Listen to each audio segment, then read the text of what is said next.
You for your attendance today for the Metropolitan Transit Commission meeting. We start with introductions, and those introductions serve as our roll call as well. So why don't we go ahead and start with Mayor Washam, and we'll go around, and that will be where we will start and hopefully finish soon. Thank you, Mayor Lyles. I'm Woody Washam, and I'm Mayor Cornelius.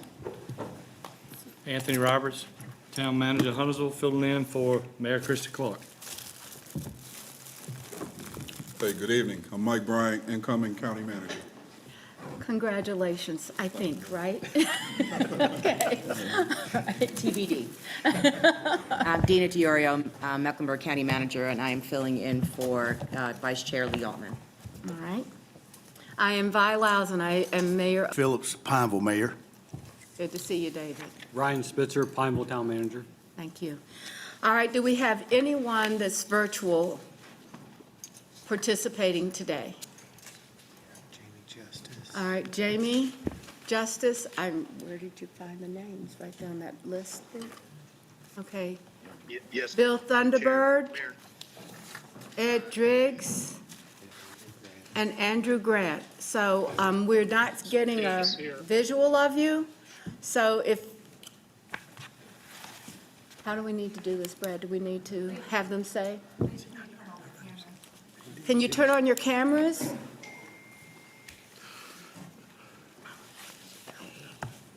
May not be able to hear you. They may not be able to. All right, here we go.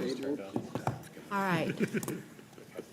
Okay, so those are the people attending virtually. And so we'll start our meeting with, since we have our roll call. And those, I think that are ready to move to the first item, the recognition of rodeo winners. And I'm going to recognize Brent Cagle. Yes, good evening, MTC. Really excited for this first item. It's in recognition of the Cats Bus Rodeo winners. We did very, very well this year, as we always do, so we wanted to take just a minute to recognize our winners.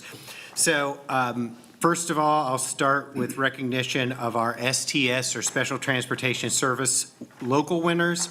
First place, we have Tawanda Buckhalter Reed.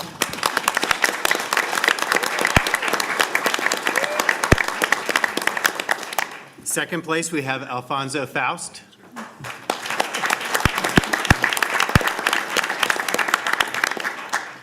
Third place, we have Dorothy Campbell.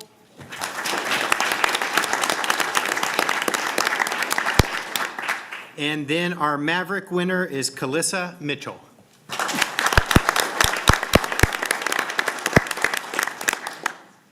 In our bus operations division, local, we have first place, Miguel Devalle.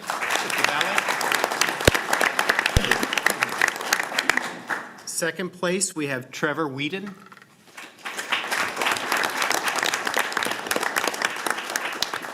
Third place, we have Ever Martinez. And our Maverick winner is Kevin Durham.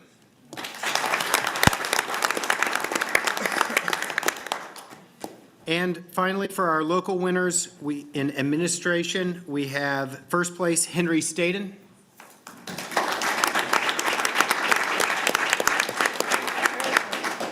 Second place, Sterling Faggart.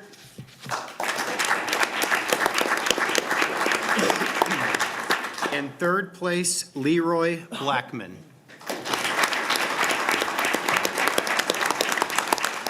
Now, on top of all of this great recognition, our local winners did advance to the state level. So we want to call out some of their achievements at the state level bus rodeo. In STS, Tawanda Buckholder Reed took 5th place individually.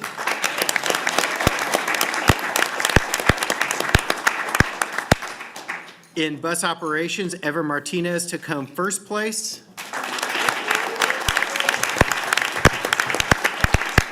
Miguel Duval took home 4th place.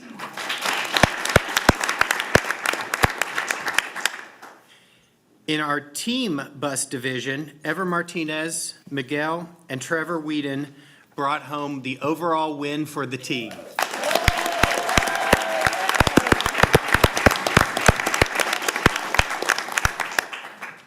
Congratulations to everyone. Great achievement, and we're really proud of them. Now, the winning teams from Cats will also be participating in the national levels.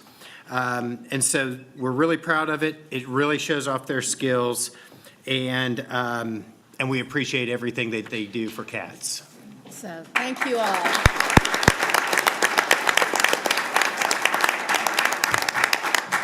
Brent, this is an excellent way to start this meeting off. I mean, just to have the opportunity for all of you to be here, to be recognized. I think some of you may have been here before.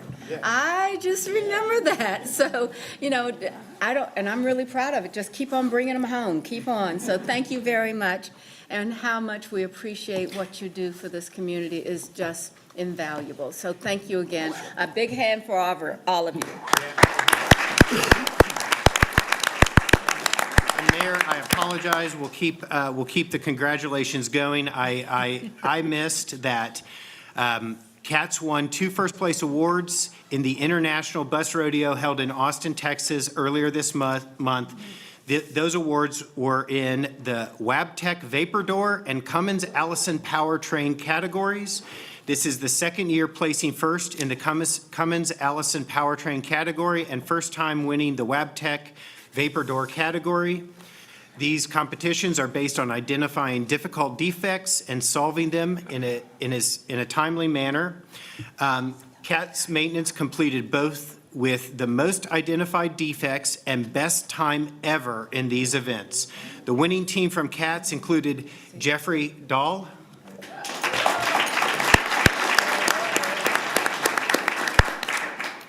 Charles Jones,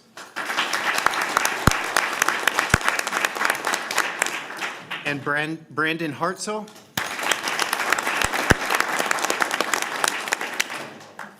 And then, Keeps on a lot going. going on.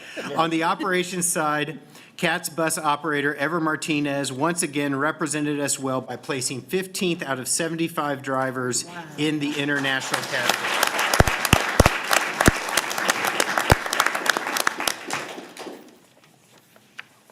Okay. All right. Is that it? Yes. More accolades, as many as you can get, we'll take them. So thank you very much. So now we're going to move to our next item on the agenda, which is approval of the March 26, 2025 summary of our last meeting. Do I have any comments about the meeting or anything on the minutes that needs to be addressed?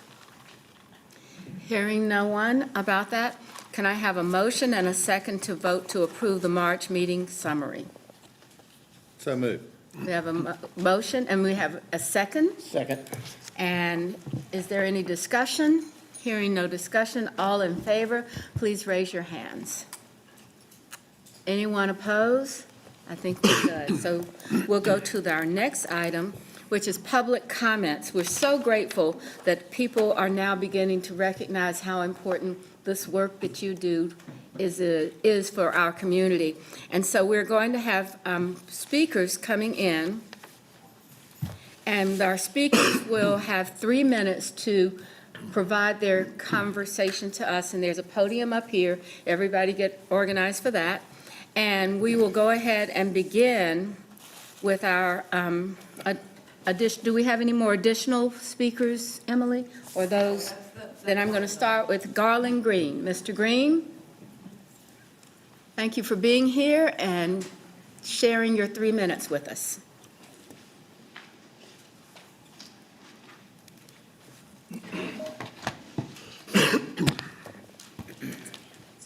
Can everyone hear me? I think so, yes. Good afternoon, Mayor Lyles and everyone else. Today I want to talk about light rail to Matthews. Millions of people travel to, from, and through Matthews each year. Matthews has about 2 million visitors per year to its sportsplex. Matthews has one of the busiest regional hospitals in the county. Matthews has tens of thousands of visitors to its music and art venues every year, including myself. Matthews has thousands of students attending CC at Levine campus. Matthews has a vibrant downtown restaurant and bar scene. Matthews expects 2,000 to 3,000 new jobs, that's quite a number, when Hendricks Advanced Manufacturing Campus comes on board.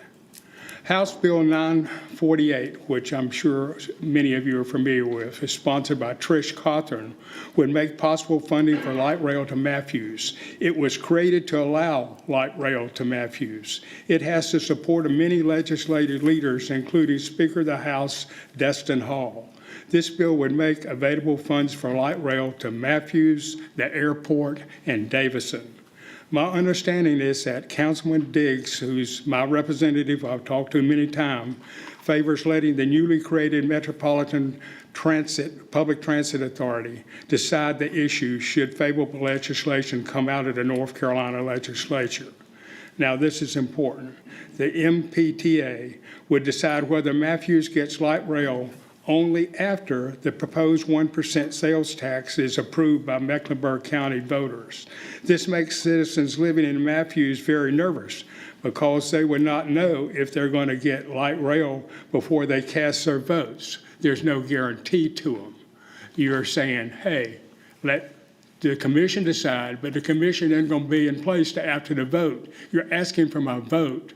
What guarantees am I getting that I'm going to get light rail? None. We would like to be one big happy family in Mecklenburg County and in lockstep in favor of the proposed 1% additional sales tax in support of the transit improvements. For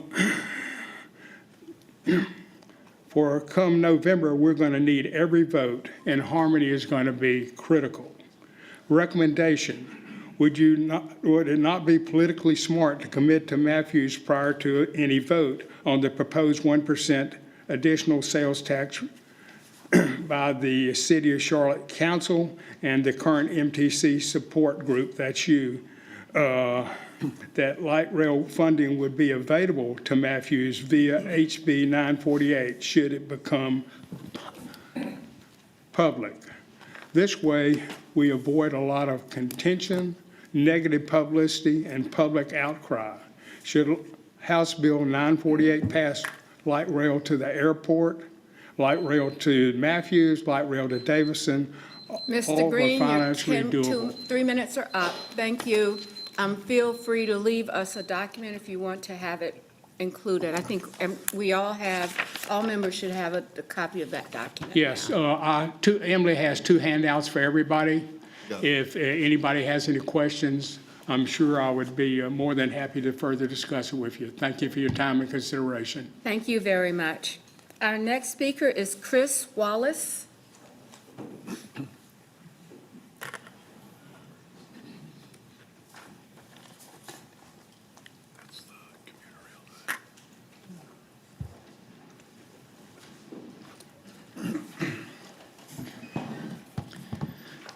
Welcome. Good evening. So microtransit. I'm Chris Wallace, back again to talk about CATS Micro. Those who recognize me will know that I'm a longtime critic. However, I do value any transit investment in my community, so as long as it's here, I'll offer feedback as best I can. First, I want to welcome and thank for the changes this pilot offers to the original. First among them being the earlier start of operations. Starting at 6 a.m., offers a full transit connection for those who commute to and from Charlotte. Having ridden it a number of times now, these vehicles are very high quality. I like the fleet selection. And I also want to talk up the drivers. They've been polite, professional, and very friendly as they navigate our kind of tangled streets up there. This service overall has been a large improvement to what we had, and I've seen that ridership numbers reflect it. For my complaints, the closing of operations at 7 p.m., the section of the workforce that most needs local public transportation is generally lower on the income scale. These are retail and food jobs that don't let out at 7, they let out later. That means that micro doesn't cost me $2.20 for my job that runs 2 to 10 p.m. It costs me $12 to $17 because I got to pay for an Uber on the way back. That also leads to my second complaint, lack of multimodal support. Launching this service without bike racks was honestly not a good idea. The buses they seek to replace offered bike racks. The buses they connect to offer bike racks. If they had them, I could ride micro one way to work, but have my bike racked up so I could get home without need for extending the service or having an Uber.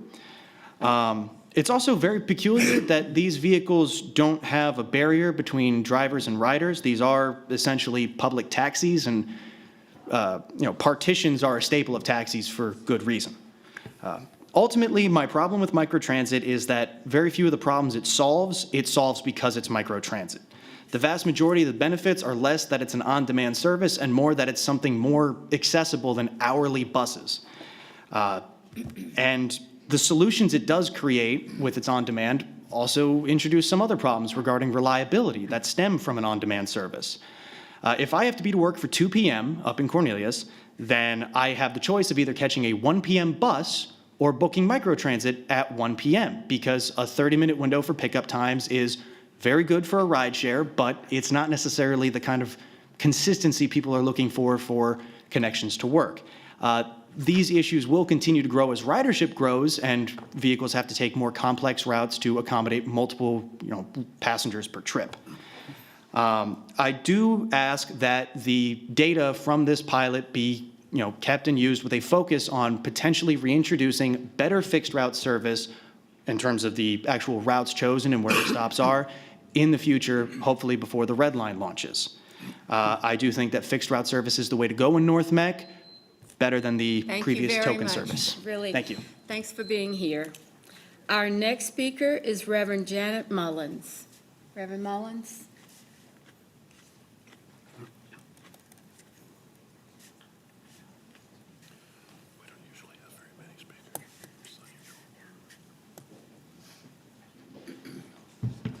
Thank you for being here. Good evening, Madam Chair and members of the Transit Commission. My name is Reverend Janet Garner Mullins. I'm a local citizen here in the city, and I'm here to support a better bus system, and I'm concerned about that bus system. A comprehensive, better bus system allows us to have affordable, reliable, and accessible transit for our residents, particularly those in low-income and marginalized communities, our seniors, and those without personal vehicles. Public transportation is not a convenience, it's a necessity for many workers, students, and families.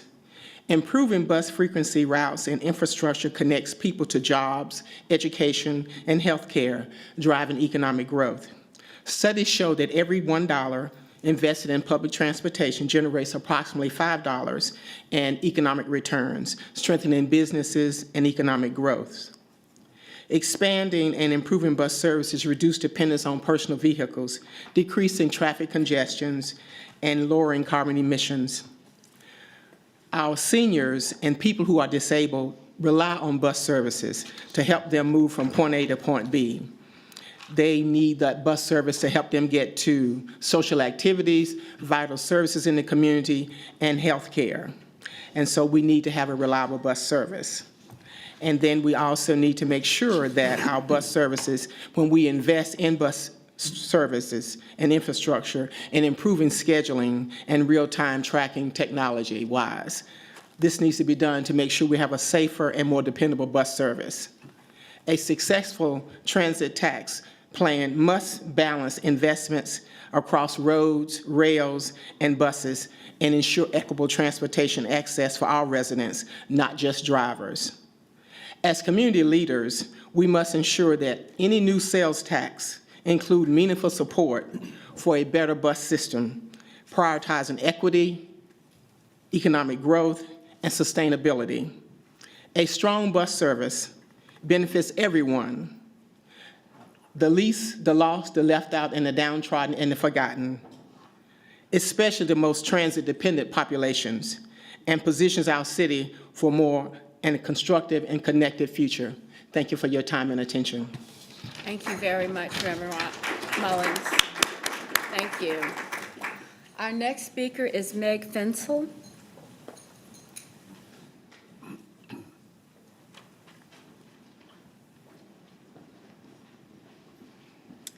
Good evening, members of the Metropolitan Transit Commission and guests. My name is Meg Fensel, and I'm here from Sustain Charlotte to speak in support of ensuring full funding for the Better Bus and microtransit investments with 20% of the proposed sales tax for mobility. These investments are about economic opportunity, equity, and access to a better future for all Mecklenburg County residents.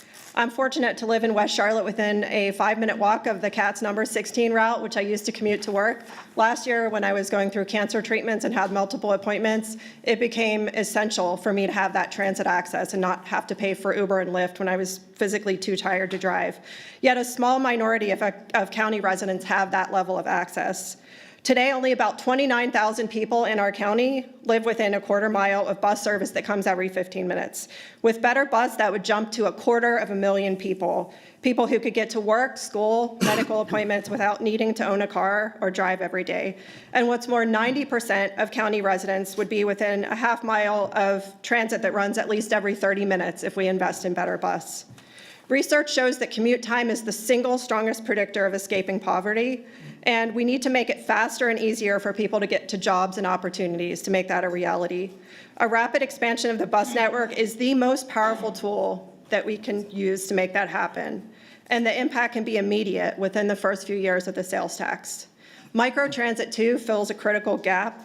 It offers flexible on-demand service for seniors, people with disabilities, and residents in areas not served by fixed routes.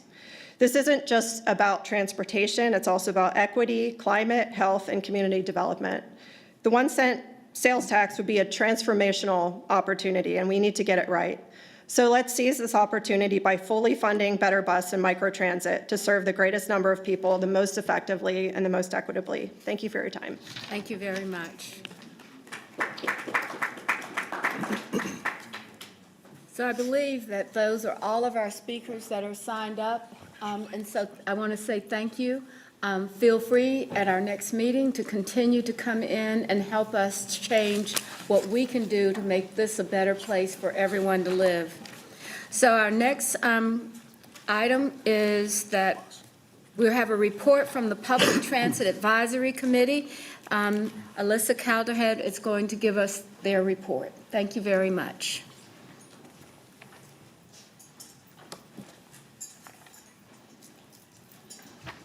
Good evening, Mayor, Committee. So we had a Public Transit Advisory Committee meeting on April 9th, and I'll be moving through some of the highlights this evening. So the committee welcomed Juan Contreras Juarez, a regular fixed route bus rider, as a new PTAC committee member, as well as introducing Abdulio Odin as the new co-chair. So both their lived experiences and professional leadership will really be instrumental as our committee continues to focus on these rider-centered improvements. We also received a budget presentation from Brent Cagle, interim CEO, standing in for Mr. Chad Howell. Some of those highlights involved staffing, safety, and security, as our safety remains the top rider priority. We also spoke to fare evasion and strategies and development that focus on education and assistance. However, we do have that coming up on the future agendas, so we did not spend time going into a deep dive on that.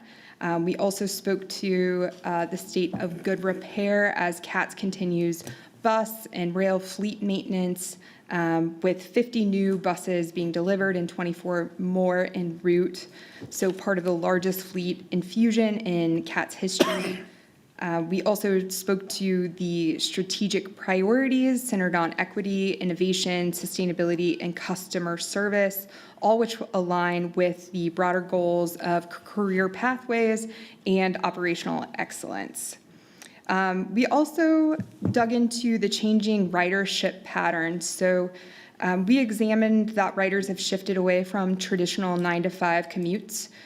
Sundays and midweek days, especially Wednesdays, now reflect new demand patterns. So looking at updated and transparent metrics specifically was an item of interest for the Public Transit Advisory Committee to appropriately recommend and advise on new or upcoming technology for the system. In addition, Hagel, with CAT's leadership, emphasized a critical reality, being that while we've restored service reliability, expanding service will require new revenue streams. So thinking about what that looks like for expansion. Operational funding has largely recovered from pandemic lows, but capital remains limited for bus fleet replacements and safety upgrades to quickly and successfully move forward. All the committee agreed that there is a great story to tell here, and the public should be aware of that. And there really needs to be broader awareness through a more developed campaign to share our successes. So with this improved reliability, new buses entering service, growing microtransit use, and strong rider feedback, there's really momentum to build on here. And that campaign should continue to be developed to highlight the process, the progress, boosting awareness, particularly around the achievement of 15-minute headways and these significant reductions in missed trips. Two more items here. While we were scheduled to speak to the transit system plan updates, that was deferred to May, and that will be presented at the May 14th PTAC meeting. This shift really gives us room to fully consider projected service outcomes and future design changes in the wake of COVID and hybrid work patterns and fluctuating ridership. And lastly, the PAVE Act, or House Bill 948, was brought to the North Carolina General Assembly on April 10th, just one day after our April 9th meeting. So this was lightly discussed as a potential game changer post-meeting, as the bill could provide new tax tools for regional transit expansion in the Charlotte Metro. And this legislation could enable long-term infrastructure investments if passed. And so PTAC has decided to monitor its movement closely, and this will be also on the agenda for the May 14th meeting. Thank you for your time. Thank you. Are there any, wait. Are there any questions for our chair? Okay, just want to make sure. Thank you very much. Thank you. So now we will go and next hear from Brent Cagle to provide his interim CEO report. Yes, thank you, Mayor. So before we get into the monthly stats, I do have a couple other recognitions to make and an announcement Ms. Prizzuti will be making. You know, often when we think about viral videos, we always think about what are we going to see. I'm happy to report that there's been a viral video going around, and it features one of our operators, Mr. Paul Gordon. Paul, are you here? Please stand up. Right. I want to recognize Paul. He went above and beyond in his outreach and customer efforts.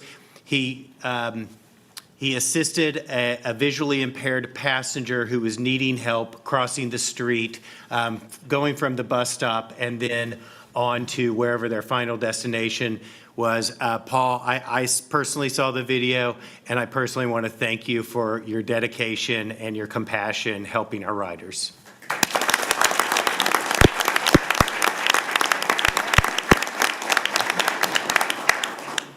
Secondly, Ms. Prizzuti will come to the podium. She would like to give an update on our activities to the PGA. Elizabeth, before you start that, I also know that operators, I know you work hard, have had a long day. Please feel free to leave the meeting if you would like.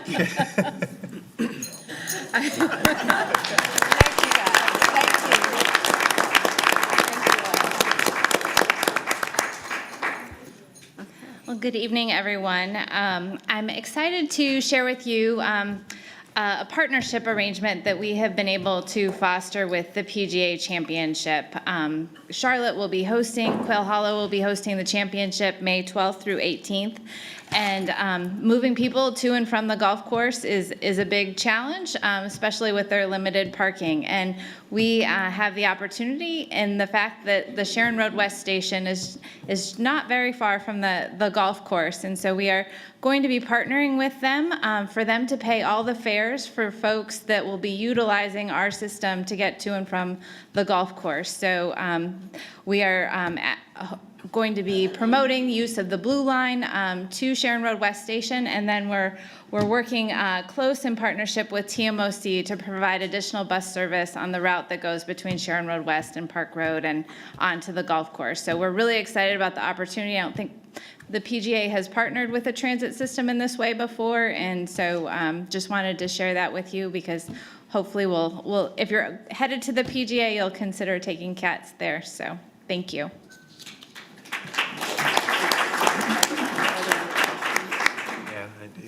Are there any questions on that? As long as you could get some tickets, that'd be kind of cool. Not sure about all of that. Okay. All right, Mr. Cagle. Okay, I will jump right into our monthly statistics. In our bus, on our summary of monthly statistics, in our bus operations division, there were 3 reportable vehicular collisions. All of those at no fault to the operator and no damages or major damages reported to any of the buses involved. Our STS paratransit division had no reportable or 0 reportable incidents for the month. And our rail division had 1 reportable incident. I think I mentioned this last month. On March 1st, a pedestrian bypassed activated safety devices as the Blue Line train was approaching the Remount Road crossing. The rail operator acted quickly, applied emergency brakes, but was unable to stop in time to avoid contact with the pedestrian. I'm happy to say, again, the quick response from Charlotte Fire Department as well as our operator and our operations division, they were able to extricate the pedestrian. She was transported to the hospital and, as I understand it, is okay now. So, very good. Secondly, on-time performance, in March, our on-time performance was just under 81%. It was 80.9%. 16.9% of that was accounted for by late trips, and 2.2% accounted for in early trips. At the last MTC meeting, Commissioner Altman asked for, as a new inclusion or a continuing inclusion in the monthly stats, specific information on missed trips as well as on-time performance on pages 23 and 24 of your packet. That information is included. 23 shows missed trips, and as you can see, missed trips in 2025 of March 2025 were at 0.37%, so well under 1%. As we discussed last month, you can see missed trips spiked a little bit at the 2.5% range in January and February, predominantly associated with the 2 major weather events that occurred during those months. We had a couple ice storms, and clearly that affects missed trips. It affects all of us in our lives. There were a couple days there where CMS was out of school and those kinds of things.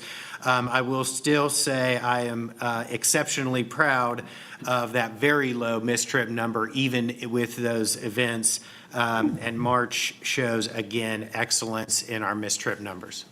Yes, sir. I've got a question, and you may have answered this at our last meeting, I don't recall, but if an operator arrives early, do they stay there for, if they're 2 minutes early, do they stay until the time catches up, or do they go on? Yeah, so the operators will hold to meet the schedule. The other thing to remember is on-time performance is not necessarily gauged by when the operator hits each bus stop. It's gauged by waypoints that are set along the entire route. But to answer your first question, yes, they will dwell. Now, that can also impact on-time performance and late, because as we talked about, we are conducting or have conducted the runtime analysis, and sometimes operators are arriving early to avoid being late as they go through the rest of the route. So there's a bit of a push-pull there. The fix to that is not, it has nothing to do with the operator. It has everything to do with CATS and establishing routes that are actually achievable for on-time performance. In fact, Mr. Lawrence will be talking later this evening about some recommended actions that go to address some of those routes that we've identified as persistently below on-time performance, and how we can make those changes to better enable the operators to make that OTP. Yeah, I asked the question because I don't think that should be held against you. If you get, if I'm expecting the bus to be there at 10:15 and it arrives at 10:13, it's also there at 10:15.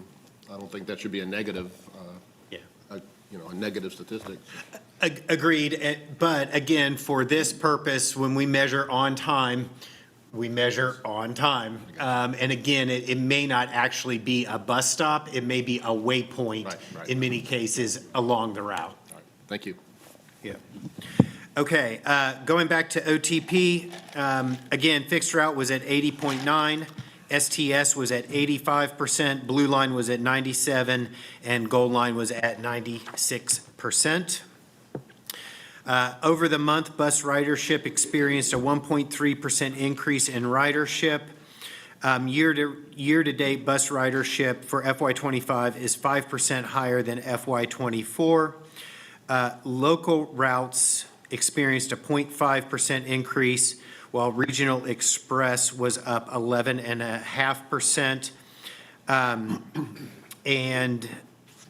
Regional Express was up 1.5%, and Local Express was up 11.5%. Our community or neighborhood circulator routes saw an increase of 8%. The Gold and Blue Line combined experienced an increase in ridership, with the Blue Line experiencing a 14% increase, and the Gold Line experiencing a 37.2% increase in ridership. Turning to page 25. Again, we continue as every month to monitor our sales tax revenues. Happy to report we have through January 2025 actuals. They are lagging in their reporting, so that's normal. As of January, we are a little bit below our projections, but we do feel confident that those projections should be obtainable as we get more months of data coming in. So we feel confident that sales tax revenues are continuing to come in at the projected levels. With that, that is the conclusion of my CEO's report. Are there questions for our CEO or in respect? Any questions? Hearing no questions, let's go to the next item on our agenda, which is an informational item on the transit system plan update. Kelly Goforth is going to present for us today.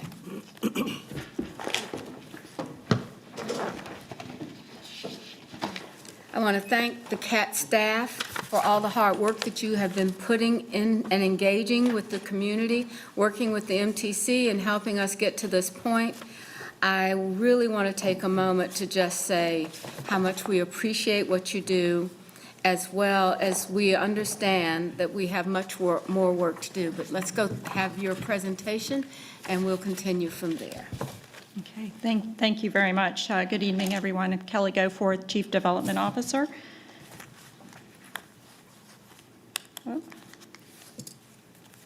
So tonight I'll be covering 3 topics related to the transit system plan update.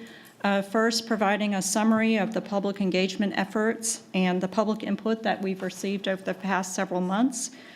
And second, key findings and recommendations related to the transit system plan. And finally, next steps.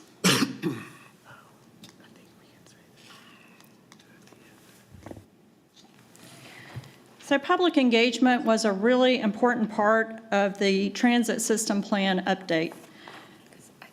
The purpose was twofold. First, to educate the community on what's included in our transit system plan, including both the Better Bus program and our rapid transit projects. And the second purpose was to gather public input as we sought to update the plan and develop a fiscally constrained program. So tonight I'm going to present a summary of our engagement efforts, but you can also find more detail in your binder tonight. There's a handout following the presentation, a document called TSP Public Engagement that has more detail. So round one of public engagement focused on providing information on the process and gathering input on the goals and objectives of the plan. The transit system plan is focused on serving our customers with reliable and frequent service, advancing economic mobility by increasing access to opportunities, and fostering sustainability and innovation by expanding mobility options and supporting sustainable growth.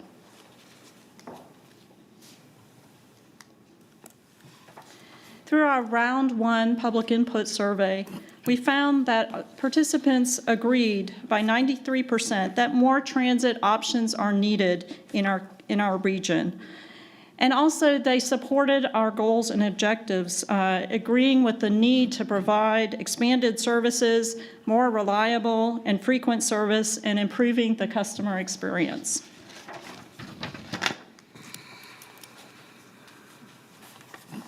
So round two of our public engagement began in February and ran through April.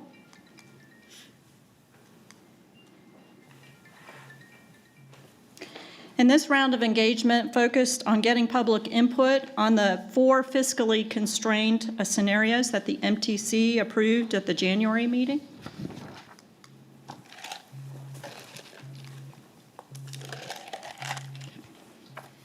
We had robust outreach efforts to try to let our community know about the transit system plan update process and solicit input.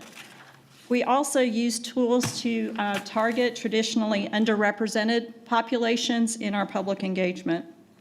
We utilized social media across all of the major platforms, e-blasts and text messaging, riders alerts on our CATS vehicles, newspaper and radio ads, and media coverage. And you can see from the statistics here that those efforts reached a substantial number of people in our community.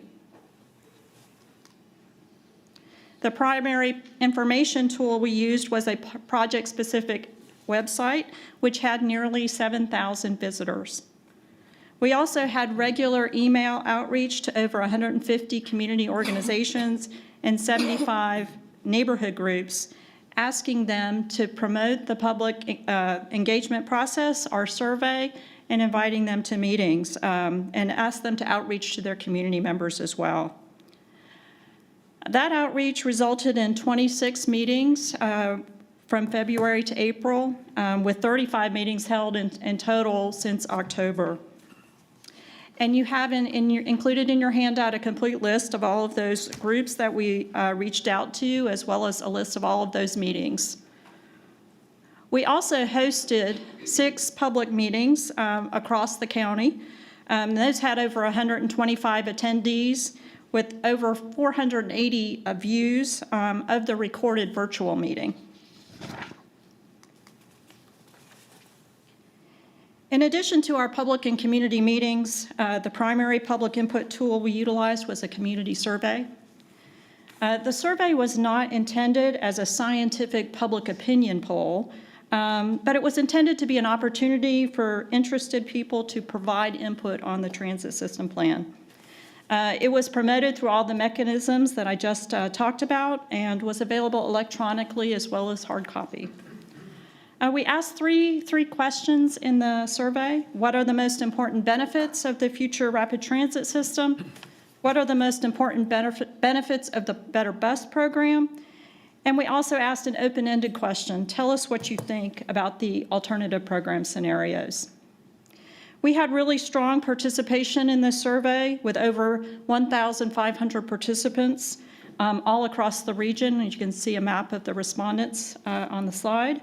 And we had over 1,000 comments submitted as part of that survey.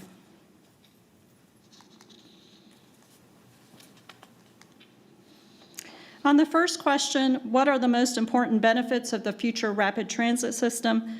Participants ranked more access to jobs, housing, education, and daily destinations the highest, followed by the ability to connect the system regionally more quickly and more high-capacity light rail service. On the question, what are the most important benefits of a future better bus system? Respondents ranked more high-frequency bus service the highest, followed by more bus shelters and amenities, and access to microtransit.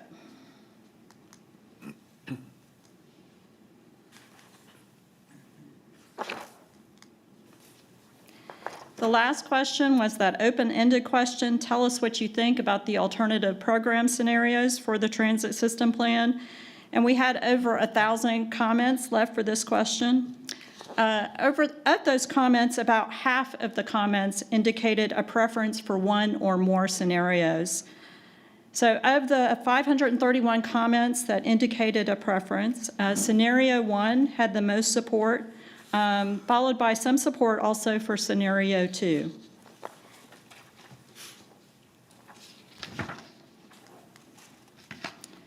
So to summarize the public input that we received, our engagement team reviewed all 1,000 plus comments and categorized them by common themes. We're showing on the next couple of slides the top 10 themes. And in your package, there's also a complete listing of all 1,000 comments that we received, so you can also dive into the detail there. But the first of the top 10 comments was build light rail to the airport. This highlighted the importance of having that light rail connection to the airport, the benefits to both visitors and workers. The second theme was comments that expressed support for the proposed transit system plan for expanding Better Bus and our transit projects. A lot of overall support from the community. The third comment theme was emphasizing the importance of more frequent and reliable bus service to reduce wait times and improve transit efficiency. Number 4 were comments supporting the extension of light rail to East Charlotte and to Matthews, really talking about the benefits of that connectivity to those communities. 5th were comments emphasizing the long-term benefits of investing in rail, highlighting the benefit for higher ridership and potential for reduced traffic congestion.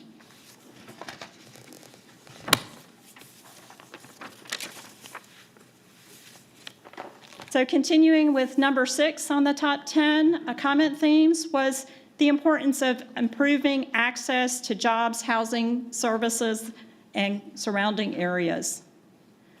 Number 7 was comments that stressed the importance of a safe and clean transit system.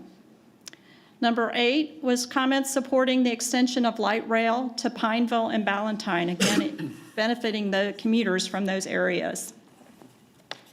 Number 9 were comments that conveyed some concerns regarding bus rapid transit as a transportation solution. Those concerns mentioned potential low ridership or a lack of dedicated lanes or inefficiencies related to light rail. And finally, number 10 on our top 10 list was comments that advocated for transit-oriented development and the importance of providing land use and transit connectivity, walkable development for better transit access. So finally, as we think about how to utilize this public input, we identified 3 key takeaways. The first one is that the community indicated a clear preference for scenarios with light rail rather than bus rapid transit. The second was there's a lot of comments that emphasize the importance of enhancing our current transit system to improve the customer experience, talking about the importance of frequency and cleanliness and safety. And finally, throughout the survey comments, as well as in the public meetings, there was a recurring sense of urgency regarding the need for transit expansion and improvements. So with that, I'm going to turn it over to Mr. Cagle for our key findings and recommendations. Yeah, thanks, Kelly. I appreciate that. Please go ahead and go to the next slide. So after this, we wanted to go ahead and make a recommendation, but after this, Mr. Lawrence and Ms. Goforth will talk more about the details that are included in the scenario and the plan. I'll summarize it this way. We heard really two major things. One, better bus, improving the bus, enhancing the bus is very, very important. You know, I think our bus is, our operators do a great job. Our frequencies need to be better. Microtransit is something that is very, very important as a new mode. So we heard loud and clear from folks that bus is important as we think about a transit system plan. The other thing we heard was rail is important. This is not a surprise. Over the last 20 years, we have heard that consistently in Mecklenburg County. And as we went out and talked to folks, scenario one, or preserving the ability to build the rapid transit corridors in rail with the ability to expand them as possible was very, very important to the community.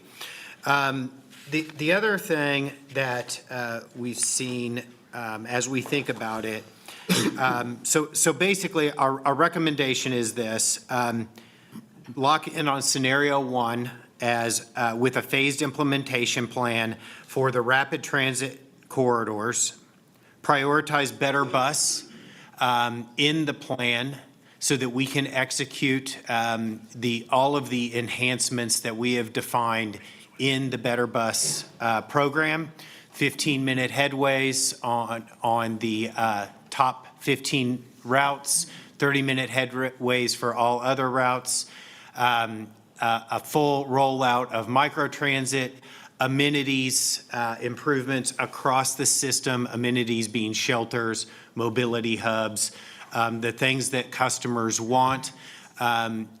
That really should come as no surprise. Over the years, as we talk to customers, they really want three things out of their transit service. They want frequency and reliability, they want options, they want bus shelters, they want amenities. All of those things come back every time. They came back in public engagement this time. They come back every time, and it really shouldn't be a surprise. They're foundational. That's the building bricks of every great transit system. The last thing we wanted to point out in our recommendation is, as we think about how to implement the rapid transit corridors, knowing that we do not have today the resources to do all of the corridors all at once, we would recommend that CATS continue to study and evaluate options to extend light rail for the Silver Line East, including cost savings, additional revenues, all options available for the Silver Line East as a priority to continue as quickly as possible moving the Silver Line East beyond the first minimum operating segment of Bojangles into the rest of the alignment. Again, that is something that has been suggested, has come up many times. I believe it's even part of one of the bills in the General Assembly, and we fully support that, and we are prepared to investigate that and come back as we think about how we move that forward. I'll also say our transit system plan, it's a living, breathing thing. The financial model, it's an iterative process, And as we have new information, whenever that is, that can benefit us to continue moving forward, CATS wants to pursue those options via the MTC or any future body. But we think that's important as part of the recommendation. So with that, that is my recommendation, or the CATS recommendation. I will turn it over, and want me to pause there if there are questions? Well, no, I want to go back a little bit. First of all, I want to say to all of us that are sitting around this table that this recommendation really has been a time that we had worked on it, but I think what's most important is that we do know that there are two bills being considered in the General Assembly.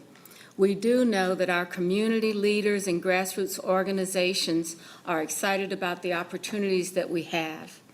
Yesterday, we had a council member, Graham, held a town hall, and there was a lot of excitement around this plan because the belief of our community around better buses and microtransits are really, really one of the very top things that we've been hearing in this report. But I also think that we all know that we have a lot to do, and regardless of where we live in this county, we need to be a part and be together in what we're doing in this effort. You know, we have a great place to live, a great place to work, and we want to make sure that as we grow smartly and we grow together. So I think every one of us wants to build something that's special, prosperous for our community, livable for people to be able to have work and have families and a good place to live. That's basically what this governmental group, the MTC, can have an influence. So I know at the request of Mayor Higdon at last month's meeting, we're going to discuss potential alternate funding scenario splits. But before we do that, I think we ought to take some questions for the staff around the issues that we've been talking about. But I really want people in this community and all of our cities and towns that we understand, that people fully understand the funding for Better Bus and microtransit is critical to this initiative. So with that, I'm going to turn it, I'm sorry. I do have a comment. Going back many years ago when this penny sales tax was first contemplated, 80% of it was intended for light rail, 80% of it. And in later iterations, we said that it may take as much as 0.9 to fully fund the plan. And so I surely see the necessity for Better Bus, but I don't know that this was ever intended to be the funding mechanism for it to the detriment, particularly of my town, Matthews. I don't deny that we need to do Better Bus, but I don't know that this penny sales tax necessarily should be the main funding mechanism. And the question I have is, what are we going to do if this doesn't pass? Then what are you going to do? How are you going to fund Better Bus if we don't have the penny sales tax? So I'm a little concerned that we went from a rail initiative to now a massive initiative more pointed towards bus. And I don't think that was ever the initial intention. Just a comment. Thank you for that comment. Yeah, so with that, I'm happy to answer any other questions. If the MTC would like, we do have additional slides that walk through each element by region on Better Bus as well as the rail projects. Going back to the transit system plan and the history, I guess what I would say is from the CAT standpoint on Better Bus, it is foundational. When we talk about building up transit system plan, where we start is bus. And then we move beyond that. And to the question of what happens if the sales tax, if we don't get the opportunity, we will be limited providing the services we have today, which are not sufficient for this region and in my opinion, do not provide the transit services that the community needs. And that's on both rapid transit and on the bus side. And so I think the short answer is with no additional funding, we will not be able to meet our goals on any side of this plan, whether it's rapid transit or bus. But certainly from the CAT standpoint, from the folks who are working, every day to serve the community, Better Bus is equally as important as all of the rapid transit corridors. And that is reflected in both what the community said to us and in our own, in our own recommendation. With that, if the MTC would like, I'd invite Mr. Lawrence to start and walk through with a little bit deeper dive for the MTC and what Better Bus is, and then turn it over to Ms. Goforth to talk more about the rail corridors. Great, thank you, Mr. Cagle. Madam Chair and members. Jason, hold on. Hold on. I apologize. Before we start getting into the details, I did have two clarifying questions about the previous slide, if you could pull that back up. Can you please confirm that the Better Bus program that is outlined here would be limited to 20% of the revenue, and it does not contemplate utilizing more than 20% in order to fund what is proposed? That is correct. However, as the model follows the original legislation, not the second, which created a rail cap of 40%, but did not cap bus. But in the model, all of the improvements we have outlined are within the 20% and do not exceed the 20%. Okay, so Better Bus would be limited to 20%. If any of the scenarios were selected that included bus rapid transit, if 20% of the revenue is going to traditional buses, then that would start to eat into the 40% for rail, because you wouldn't have funding available otherwise to build bus rapid transit. Would that be a fair statement? Yeah, I guess to clarify that, we have not looked at any scenarios that would. Okay, so a different way to say it is whether it is bus rapid transit or a train on tracks, that would be funded out of the 40%. So you would be considering BRT essentially a form of rail as far as fitting into that funding category? Yes, so again, the plan is really sort of separated in two main components. One is how do we serve the rapid transit corridors? Sure. Regardless of mode, that could be BRT, could be rail.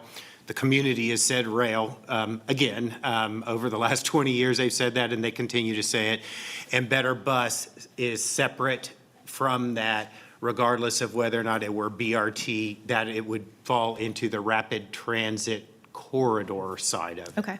And then one other question, I do just want to confirm the last square bullet up there that says that future extensions of light rail for Silver Line West to I-485 and east to Matthews and Blue Line to Ballantyne would be considered as funding allows.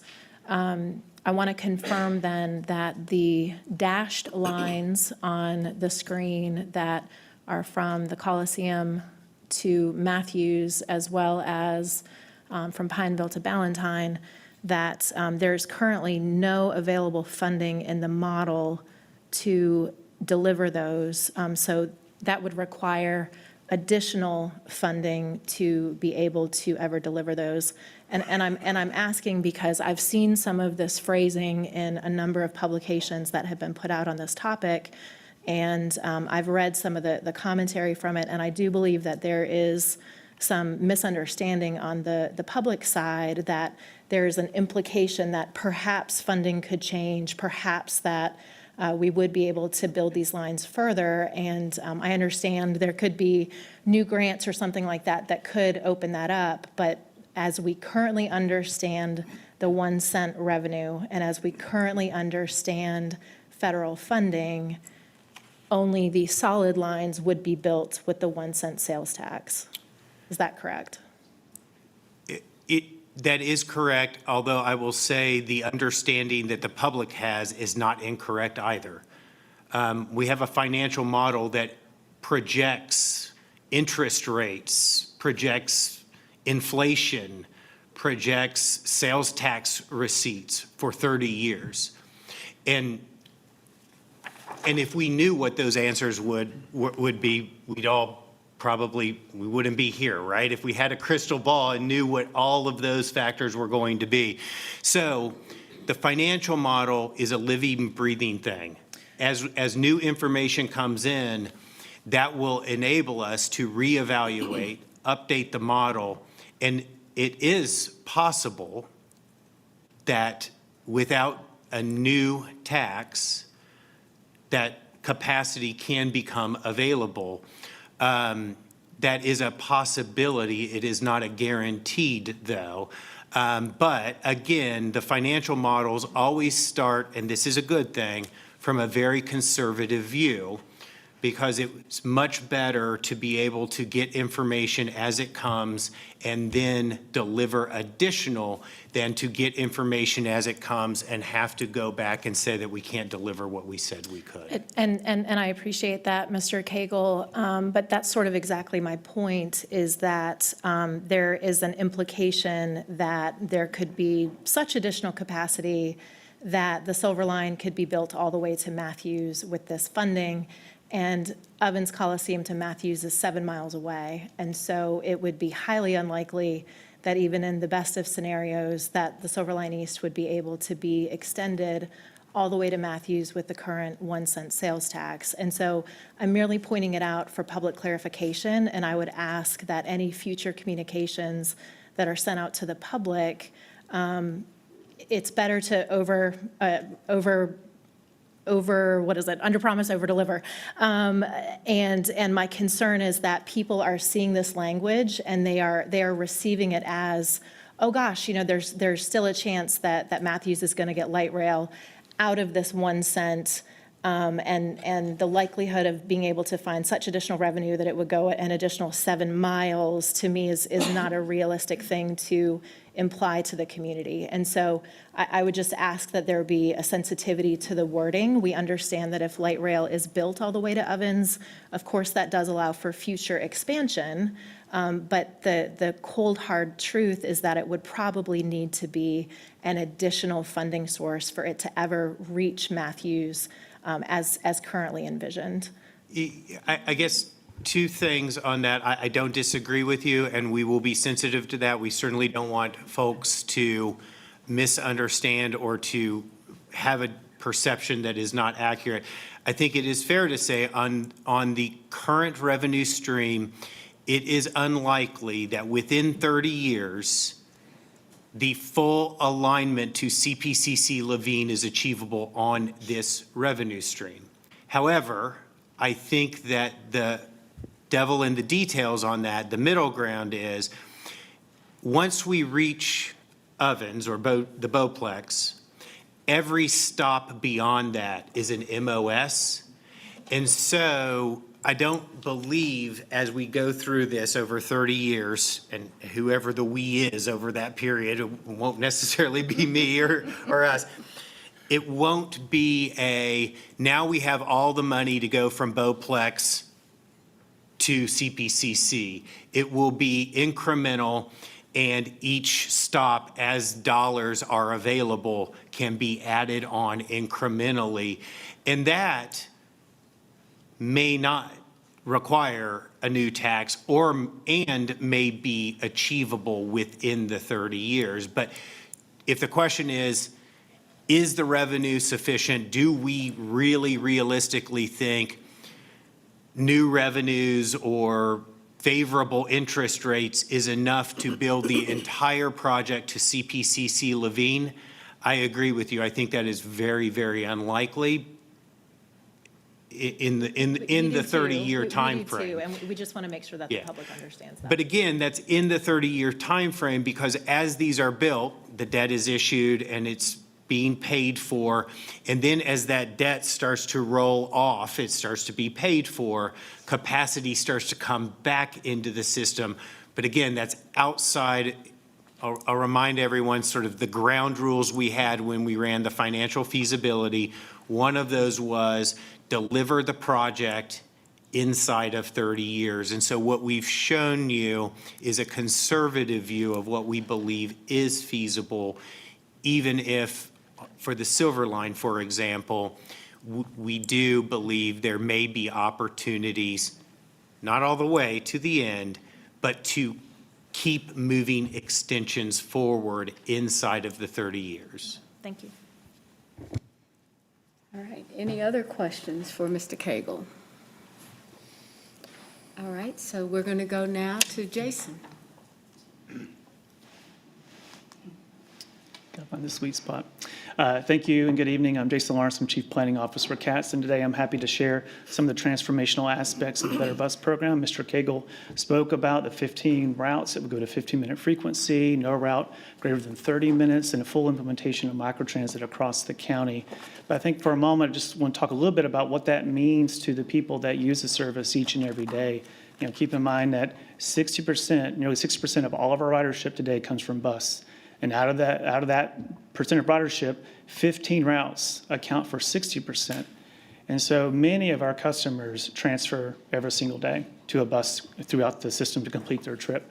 I'm one of the fortunate people of the 29,000 that Ms. Fensel mentioned that lives along Central Avenue that has access to 15-minute frequency. I can tell you that level of frequency is a standard that where you can walk out and not worry about, is the bus going to come? And also, I think as we look about this 15-minute network, a really important piece of this that we haven't highlighted enough. Today, we work off a peak and off-peak type of market, meaning in the morning and the afternoon, we have 15-minute frequency. Part of the Better Bus proposal is that we create a frequency throughout the day because many of our customers that use our system every day are not coming into downtown to work in an office and then leave in the afternoon. They do shift work. They need frequency at 3 o'clock and 12 o'clock. So we think that consistent frequency is really important. So I'm also very fortunate to work downtown, so I can take my bus directly, and I don't have to make a transfer. But majority of our customers are making transfers every single day. And so that frequency opens up a window of opportunity for them to get quicker to their jobs across the county and the community.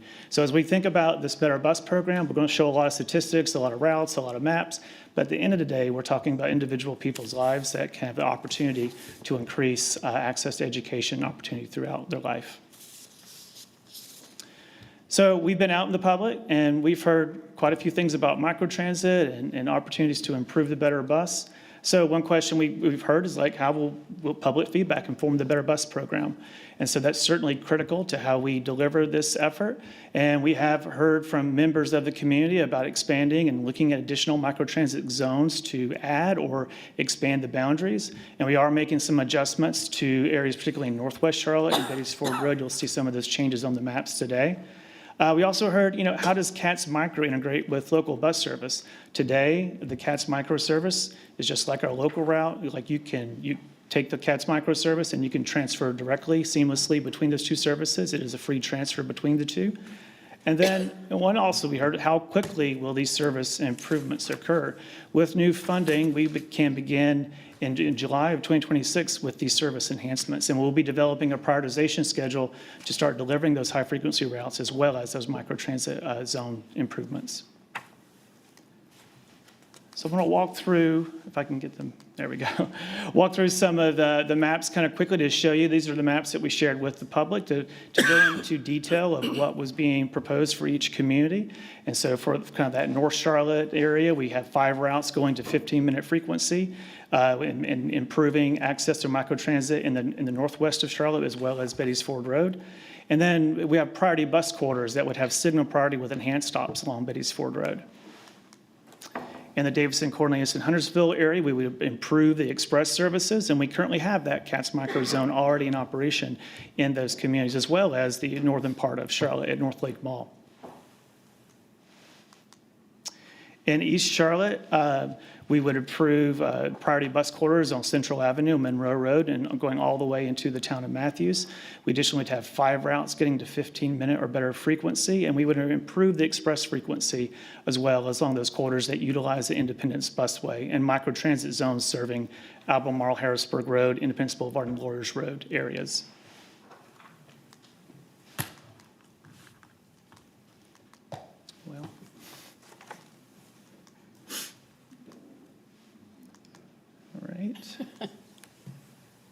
Oh, there we go. So in Matthews and Mint Hill, we would continue that Route 27 improvements for priority bus corridors into the town of Matthews along Monroe Road and John Street. And we would have microtransit zones kind of connecting Matthews and Mint Hill along Lawyers Road and Matthews Mint Hill Road. And then in South Charlotte, we would continue that priority bus treatments on South Tryon Street, 2 routes improved at 15-minute or better frequency, and microtransit zones serving Ballantyne, the park crossing area, Quail Hollow, and Steel Creek. And then in Pineville, we continued that Park Road service at 15-minute frequency to the town of Pineville. And the microtransit zone in Pineville would primarily serve the majority of the jurisdictional limits of the town of Pineville. And in our West Charlotte area, our last map for the Better Bus, we would continue to have priority bus corridors along Beatties-Ford Road, Freedom Drive, South Tryon, and Ashley Road. And we improved 6 routes to 15-minute or better frequency, and we would improve the express service along Mountain Island Lake, that's along Brookshire Freeway, and then increase microtransit zone access in the Coolwood, Northwest Charlotte area, and as well as West Boulevard and Wilkinson Boulevard neighborhoods. Now on to the numbers that Ms. Spencer did share with us, the 29,000 and 15-minute frequency within a quarter-mile access today. With the improvements of the Better Bus Network, that access would increase to 250,000 additional people within a quarter mile. If you take that to a half mile, that's 200,000 more people. So with this Better Bus Network, nearly 450,000 people would have access to 15-minute frequency across the county compared to 29,000 today.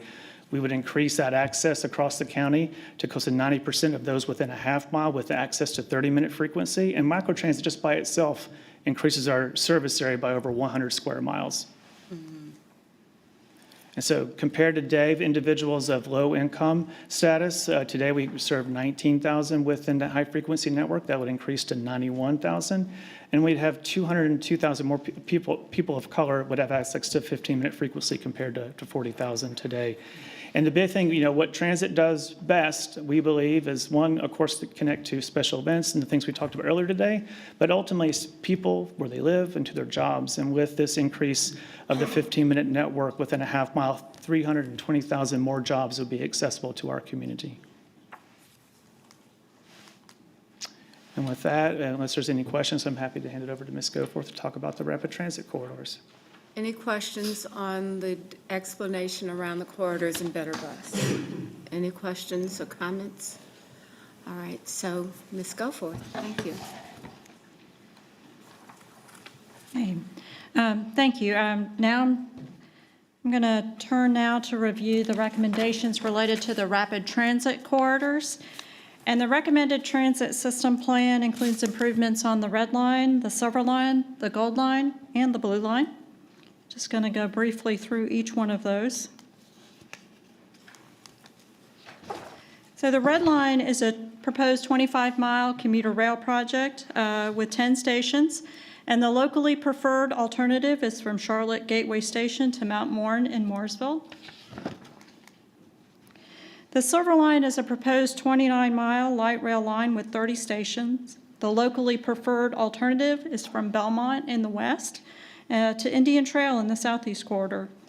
And the recommendation for the minimum operable segment in the fiscally constrained transit program is from the airport to the Coliseum Ovens Station.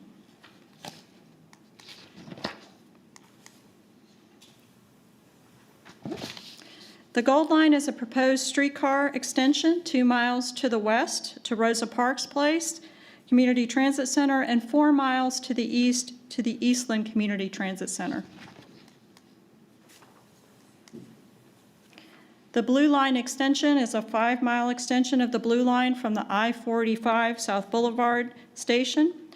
The locally preferred alternative is from I-45 South Boulevard to Community House Road in Ballantyne. The recommendation for the minimum operable segment to be included in the fiscally constrained program is from I-45 South Boulevard to Carolina Place Mall in Pineville. The Blue Line improvements would also include platform extensions on the existing Blue Line to expand system capacity. The transit system plan update included the development of a financial model and a detailed financial analysis to identify a program that is realistic, fiscally constrained, and implementable. The financial plan represents a snapshot in time, and it will change and evolve as the program advances. As our projects advance into more detailed design, those costs and schedules will solidify. The financial analysis included cost estimates and revenue projections that are based on reasonable and conservative assumptions. And the results of the analysis indicate that the projected costs and revenues are balanced, and they can support successful implementation of the recommended transit program. Finally, as we've noted, our staff is recommending a phased implementation strategy. And this slide outlines the implementation plan in short, midterm, and long-term stages. The immediate focus would be on implementing the Better Bus programs. This will meet the urgent need for expanded transit services all across Mecklenburg County. We would also begin Red Line commuter rail service as the first priority for rapid transit, as well as advance the Silver Line. In the midterm, service would begin on the Silver Line, Gold Line extension, and Blue Line extension. And importantly, the financial plan accounts for and plans adequate funding to maintain a state of good repair system-wide. And finally, in the long term, both the Better Bus program as well as the Silver Line and Blue Line would be extended and expanded as financial capacity allows. And finally, just the next step in our process will be for the MTC to adopt the transit system plan with the fiscally constrained implementation strategy, and that's planned for the May meeting. And that concludes the presentation. Any questions on the presentation? Hearing none.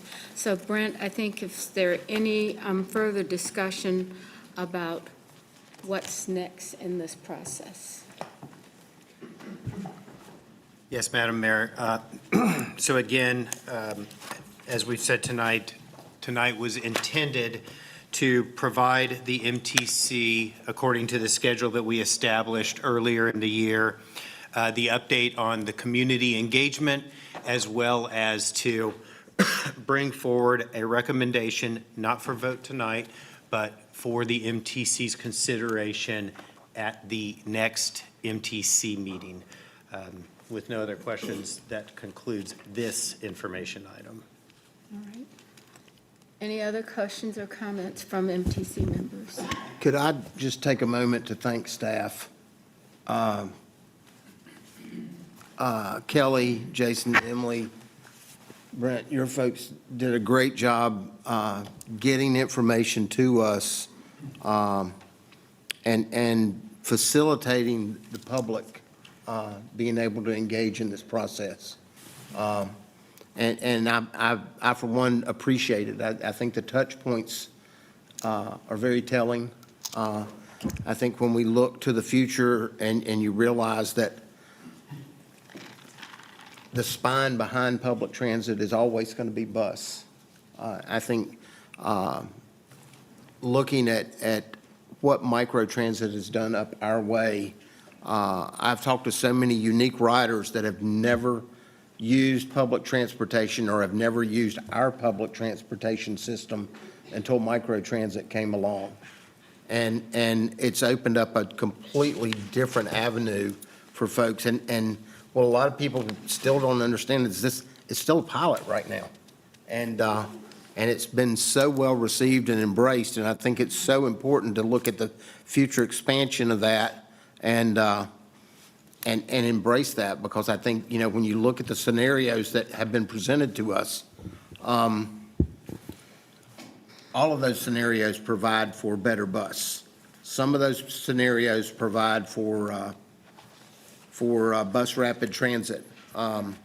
So, you know, again, I think that's where we need to keep the focus when we move forward. I've talked to folks in the community. I've talked to several county commissioners that are concerned about any denigration in funding for buses.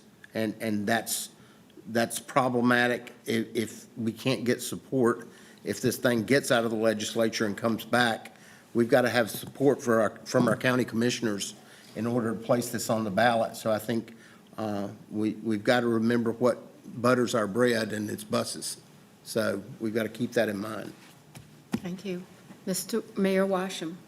Thank you. And I'll add my thanks to staff as well. Thank you for your professionalism and levels of detail you have provided to this group and to the public. So I'm very grateful for that. But I also want to publicly make sure we provide appropriate thanks to two particular legislators that represent us, Representative Cotham and Senator Sawyer. They stuck their neck out a little bit and have driven this concept forward. If it weren't for that effort, we wouldn't have anything to talk about here. So I'm very grateful for that, and just wanted to publicly say that. Thank you. We always should remember the people that help us along the way with gratitude. So thank you very much, Mayor Washam. All right, I think we're going to go back to have a discussion. Brent's going to be the person that has the most energy at the end of this meeting, I guess, or lack of energy. We're going to have a discussion of the potential alternate funding split that I think Mayor Higdon has suggested or spoke about. It's 40, 45, 15. So, Brent. Yes, this is, my only comments is this was a request of Mayor Higdon.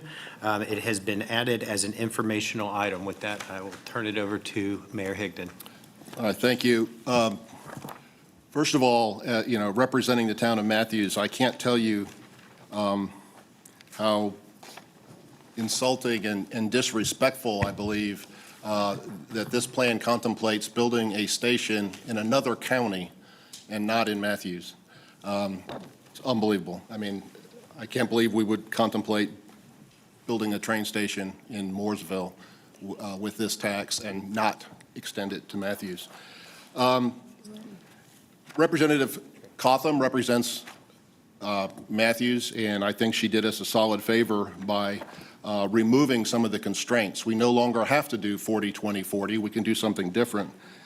And my request was to look at a 40, 45, 15 model to add another 5% to the kitty for rail, to move that rail closer to Matthews. And I wanted my request to Mr. Cagle was to see if we could run that scenario through the InfraStrategy software to see what it could really do. Matthews, depending on what data you look at, we're either the third or fourth largest town in the county. Cornelius and I Matthews are essentially tied, I think, for that honor. But Matthews is growing community. It's super dynamic. Our bars and restaurants and eating establishments are packed full every single night of the week. We just stated in our most recent town council meeting that Discovery Place Kids is coming to Matthews. If it follows the same success as the one in Huntersville, we expect 200,000 plus visitors a year to Discovery Place Kids. The Hendrick Advanced Manufacturing Campus is expected to add 2,000 to 3,000 jobs. We have one of the busiest hospitals in the county, Matthews Novant Medical Center. We have lots of students that go to CPC Levine, thousands. We have many festivals throughout the year, almost every month, including Matthews Alive, our signature event, which brings hundreds of thousands of people to our community. We have the Matthews Sportsplex, which I got the numbers from our Parks and Rec director the other day, and we have hundreds of thousands of people that visit our Sportsplex every year, and it's jam-packed every single weekend with tournaments. So the point being is there's millions of people that visit Matthews every year, and we could really benefit and have planned on light rail. And I don't know if 5% could achieve it, but I would like to at least know what more that could do. And again, with regards to Better Bus, I don't deny that it should be funded and fully implemented, but I don't think we need to take it all from this penny. We need to find another funding source. So that was my ask. This is listed as informational only. I suspect I don't have the votes anyway to even look at this, but that's unfortunate because For my friends in the northern towns, I was the first person in this room to stand up for you and say, let's build the red line, let's build it first. I went to bat for my friends in the north, and I still stand by that. And if we did a 40, 15, 45 model, you would still get your red line. You would still get all your roads money. You've already got microtransit. So you'd get everything that you want. So I don't know why you can't extend an olive branch to Matthews. Our friends in Mint Hill, I talked to Brad Simmons the other day, they just want the road money, and they'll get it. They're happy. I talked to many people in East Charlotte, and they are very much want light rail, not more buses. They want light rail along that corridor, and a lot of development is going on in that corridor. So, yeah, I'd like to make a motion that we look at this. Can I do that as an informational letter? Yes, you can. So I'd like to make a motion that we see how much additional rail can be built from Bojangles Coliseum if we went to a 40, 45, 15 model. And I'd like those numbers to be run through the InfraStrategy software. So we have a motion on the floor. Is there a second? I'll second it. All right, we have a second. So we're open for discussion. Mayor Higdon, would you like to add anything additional? I think I've added, I know, Town Manager Hawk, do you have anything to add to that? Put you on the spot. Yeah, thanks. I think it really just boils down to a lot of the conversation over many, many months was how constrained we were by the 40-40-20. And with the phrasing change in Ms. Cotham's bill, Representative Cotham's bill, it does open the floor back up to additional scenarios. So we understand that when the work was undertaken to look at the four, that there was a lot of public input on, and a lot of work has gone into that, but that was under an assumption that has now changed. And so I think the ask is to simply look at what could be, to be able to make informed decisions as we move forward. And I do have one other comment. Supporting this does not in any way indicate that you would support a 40, 45, 15 ratio. It just says that we're looking at it to know what it could do. That's all. It's not saying that you support it or that you advocate for that. It's just so we can get more information. All right. Any other comments? All right. Ms. Almost Gone, Dina D'Ario. Thank you, Madam Mayor. I do have a couple comments. I, too, want to thank Senator Sawyer and Representative Cotham for filing and introducing two bills that I think are very thoughtful and very reflective and sensitive to the transportation issues that we have here in Mecklenburg County. But I will say that we've already done extensive public engagement on the four options, and I think having even a conversation around an additional scenario, I think will confuse the public after all the work that staff has done on that, and I think that would be unfair to all the public engagement work that's already taken place. And while looking at the numbers may or may not change anything, at this time, Mecklenburg County, and I do represent Vice Chair Altman, we're not going to support any additional conversations that would in any way take away funding for Better Bus. That is a huge priority for the Board of County Commissioners. So at this time, I could not support that. Thank you. Mayor Washam? Well, I agree with the manager on that as well. I have come to realize that without a guaranteed percentage of money going to, of the tax going to the bus program, it's going to be tough, and it's just not the right thing to do. Folks need to be able to depend on those buses as they do. You've heard a lot of that tonight, and I certainly agree with that and very sensitive to that.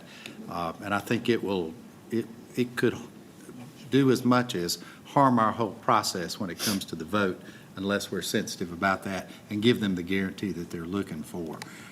It's been a tedious, highly tedious process that's gone on in the state legislature. I'm just amazed and thankful that it's gotten to the point that it's at right now. So I'm going to have to stick with the 40-40-20.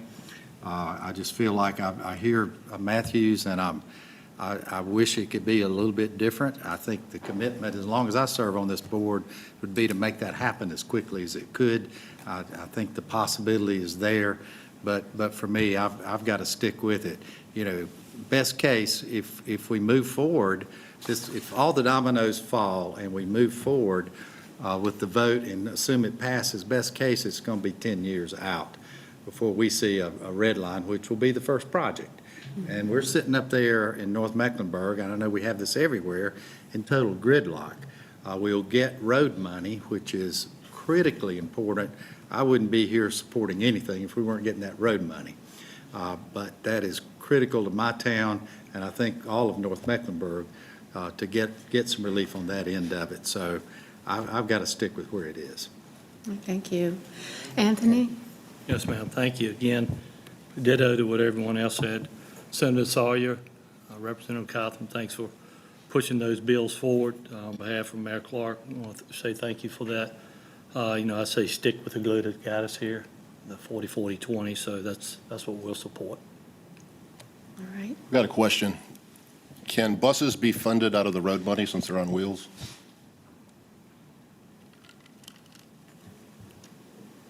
I don't have an answer to that question. I don't think the I definition don't would think the allow for that. definition would allow for it on the believe so. bill. When we were originally putting together the legislation, if I may, the discussion was that buses would count as roads, because when it was 60-40, it was that 40% for roads, 20% for buses, and because they rode on wheels, they would count as roads money. And so they were considered, that was why it was a majority roads plan when it was essentially 60-40.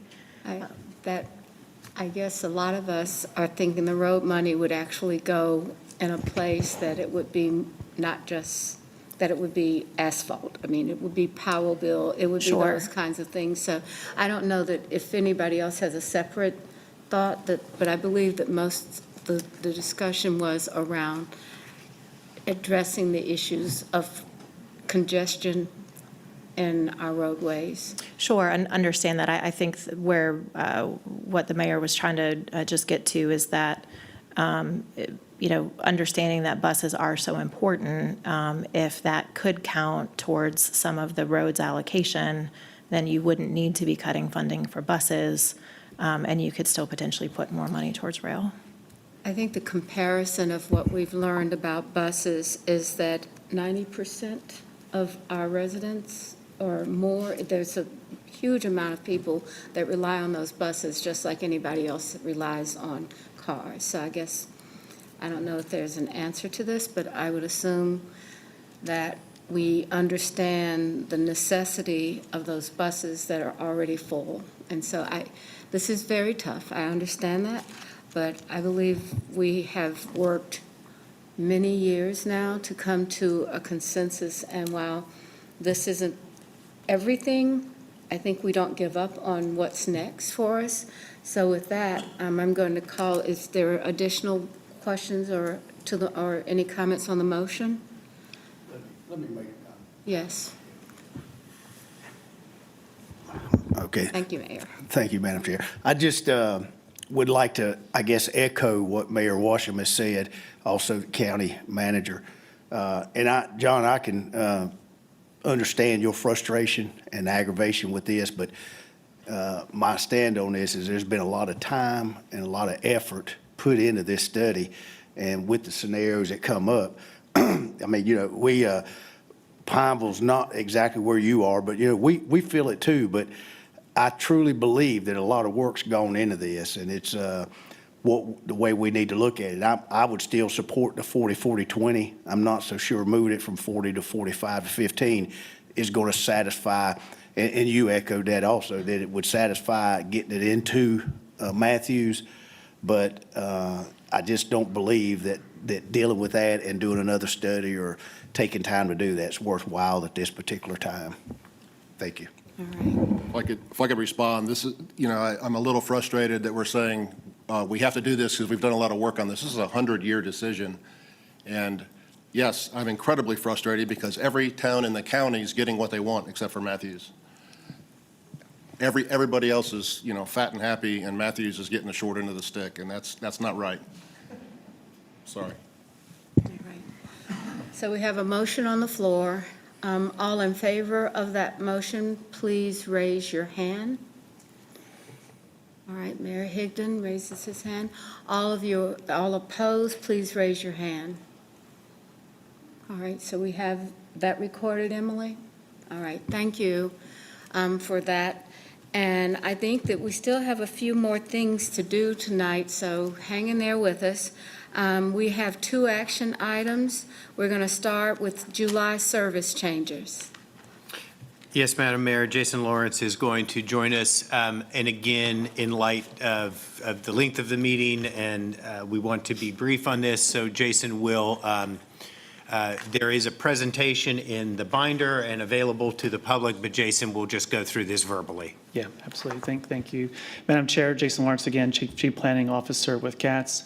And tonight I'm here to talk about the July service changes that we have coming up on July 7th and the approval of our Title VI analysis that we conducted for the Village Rider routes 97, 98, and 99. I'd just like to remind that, you know, back in May of 2022, this board adopted the Envision My Ride Bus Priority Study, which included the first mention of microtransit for this region, but also set out a series of recommendations to phase out services once microtransit came in. And so we started the pilot for microtransit in February of this year, and we have been doing concentrated focus engagement with the riders on the microtransit side, but also on the Village Rider side to talk about how we can transition them to the Village Rider services. And so we have identified a Title VI analysis to do for those 3 routes because it's considered a major service change. Routes 290, which would also be a part of this service change, is not considered a major service change because it has less than 10 trips per day. And so we are recommending that this board adopt the changes to the Title VI analysis that has the recommendation to phase out the 97, 98, 99, and 290 services with the July 7th change. There's an additional route that we are recommending to be eliminated, and that is the Route 47X Huntersville Express, Greenhouse Express. It serves a few trips throughout the day from the J.W. Clay Boulevard station to the Metrolina greenhouses and is experiencing extremely low ridership throughout the past couple of years. It used to have around 21 boardings a day during peak, planting season, and when service first started in April of 2018, and it has since been reduced to just under two passengers per trip today. So we are recommending that service also be eliminated in July 7th of this year. It is also not considered a major service change because it's also less than 10 trips, and it's all included in our board-adopted Title VI program. So the action in front of you tonight is for the elimination of routes 97, 98, 99 as a part of the major service change. And we have completed all the public participation in Title VI analysis and are prepared to begin communicating those changes to the public upon board approval. And one final comment, just to clarify. So eliminating the Village Rider constitutes, in effect, the end of the microtransit pilot and the beginning of microtransit permanence. All right, so Mayor Higdon. If there's no further discussion, I'd actually like to make a motion that somebody might agree with. So I'd like to make this. And I'll second that. Okay. Thank you. All right. Thank you very much. All right, so is there any further discussion on this motion? Hearing none, all in favor of the motion, please raise your hand. Is there anyone in opposition? Okay, that passes unanimously. All right, so the next item, aside from that, is that we now need to move on to the CAT's proposed 2026 budget, and I'm going to recognize Chad Howell, the Chief Financial Officer. If you'll recall, we had a detailed presentation in our last meeting, and I think this is basically an opportunity for any further questions as well as adoption for the proposed budget. Yes, ma'am. Good afternoon, Madam Chair and MTC members, and that's exactly right. You summarized that very well. Last month, we did a very detailed presentation, and I'm very pleased to say that since that time, we've had no material change to the budget. The operating budget remains at $289.3 million, which is exactly what we presented last time. And the 1 year, the FY26 capital budget remains at $57 million, and the FY26 through FY30 cash flow all-in capital budget is at $595 million. Two questions came out of last time, and I'll take you briefly through those. One was to talk to us in a little bit more detail about our bus stop improvement program, and the other was, so what makes up your capital program? We covered it in broad categories. What makes up your capital program in a little more detail? And so let me start with the second one first. Within this book, both pages 12 and 14 provides a summary, and Appendix 6 and Appendix 8 goes into all the approximately 130 projects that make up our capital program, which again totals about $595 million, including prior year carry forwards over a 5-year period. And so that was both provided in advance, and it is tonight in a preliminary bound form.